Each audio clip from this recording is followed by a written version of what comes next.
I'm here with Chris Eubank Jr. ahead of his fight against Gary Spike O'Sullivan, December the 12th. Chris, the winner of this fight is the mandatory challenger for the world title. There must be no bigger, greater prize for you. That's right. For me, the most important thing is stepping up, moving up the ladder to reach my dream goal, which is to become a full world champion in the middleweight division. So this is an extremely important fight for me. O'Sullivan, as you spoke in the press conference, was obviously rather muted today compared to sort of the Twitter rants and stuff. But he is supremely confident that he's going to knock you out. What do you feel, and obviously you're confident you will knock him out, what do you feel is your sort of skill set that will overcome him on the night? Well, first of all, you say he's supremely confident. I didn't see any confidence in that. You just kept repeating 100%, 100% knock you out. I saw a man who has, the task at hand has dawned on him. He's going to have to get into the ring with Chris Eubank Jr. on December 12th and fight an animal. And I think now he's realizing this is really going to happen. He's feeling the pressure. As far as his style, everyone's talking about his power and how he knocks people out. That's not enough.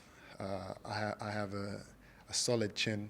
Anything he throws at me, I will be able to take. And if he does connect, I will never touch the canvas. So if that's his only game plan, he's in for a long night. Your last fight out was against Jetta. You demolished him in 2 rounds, so I guess that was your debut on Sky Sports. Now is the time where you really can sort of show your skill set on such a huge stage as Sky Sports. Yeah, this is the first high-profile fight I have on Sky Sports, and it's a chance for the public to see the real Chris Eubank Jr. I'm going to go in there and I'm going to put everything on the line. You've obviously had quite a few changes recently, with Matchroom, but obviously also Adam Booth coming into your camp. Now, I know you've been sort of training and sparring in his gym on and off for quite a few years, so you're familiar with him, but how good is it to now have him in your corner? Great. He's a great addition to the team. He knows me as a fighter. Like you said, I've been training on and off with him now for a few years. Obviously, always actually kind of against him. He's always been training other fighters and telling them what he thinks my weaknesses are in sparring. But we have a history. He knows my training methods, and how I am in the gym as a fighter. So it was kind of natural for us to choose him as the guy that would kind of come in.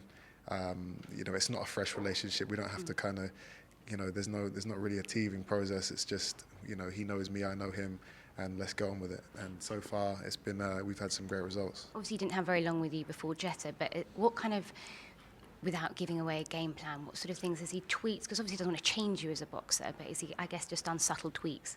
We're going through things that we feel would be effective against a fighter like Gary O'Sullivan. And we have a solid game plan, which you guys will see on December 12th. Now, your father obviously wasn't able to be here. Firstly, I have to quickly say, how do you think he's going to get on in the jungle? I think he's going to do great. He's a very strong character, and I think the public are going to really enjoy watching him. Now, he was former 2-weight world champion. That is, some would say, big feat to follow. But I know you're quite big on, you obviously supremely respect what he's done, but you are your own man, you are your own boxer. But are there any sort of similarities between you two, would you say? We have the same name. We are in the same sport. I've even been told we kind of sound the same. I don't know if that's true. I don't hear it.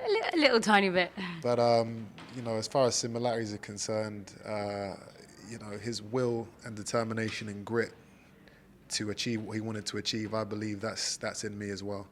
And, I can only hope to emulate and achieve what he did in his career.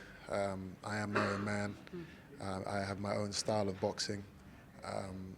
And I think that, as the years go by, people are they're gonna see me. They're gonna see that. They're gonna see that I'm not just a cardboard cutout. I am my own man, and I'm excited to show everybody.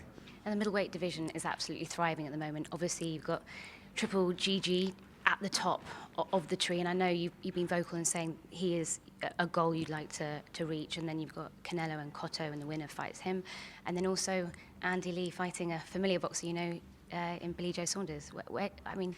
Obviously, like you said, Golovkin is in your long-term goal, but who would you say, looking past this fight, would be your next sort of ideal opposition? Obviously, the rematch with Saunders is something that I'm always going to want. You know, he has that win over me, and it needs to be avenged. And the public have been demanding it ever since we both stepped out of that ring that night. They want to see it. They want to see it happen again. So that's a fight I would take at any point. Do you feel like do you feel like you're a different fighter now than you were in that last fight? 100%, yeah. And I think I showed that in my fight afterwards against Dmitry Chudinov, in the sense that I kind of I punched and performed for 12 rounds straight, and then went into overdrive in the 12th round to stop him. Whereas with the fight with Saunders, it was my first 12-round fight.